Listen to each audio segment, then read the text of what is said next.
سورۃ البقرہ مدینہ منورہ میں نازل ہوئی مدنی سورت ہے۔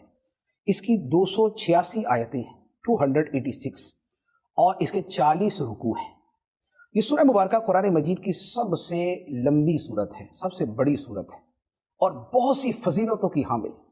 اس سورہ مبارکہ میں آیت الکرسی ہے جس کی عظمت و شان ظاہر ہے۔ اس سورہ مبارک کے آخر میں وہ آیتیں ہیں جنہیں کہا گیا کہ عرش کے نیچے کا خزانہ ہے۔ یہ سورہ مبارکہ وہ ہے جس گھر میں تلاوت روزانہ کی جائے اس گھر میں جادو نہیں رہتا، اس میں جنات کے اثرات نہیں رہتے، ہر قسم کے شر سے وہاں پہ دوری رہتی ہے، اور اسے 2 نوروں میں سے ایک نور قرار دیا گیا ہے۔ یہ قرآن مجید کی عظیم ترین صورتوں میں سے ہے اور اس میں بڑے خوبصورت بیانات ہیں، معاشی، معاشرتی، اخلاقی اور تاریخی، اور بنی اسرائیل کی قوموں کے، حضرت ابراہیم علیہ السلام کے اور بہت سے انبیاء علیہ السلام کے واقعہ اس سورہ مبارکہ میں موجود ہیں۔ پیارے آقا صلی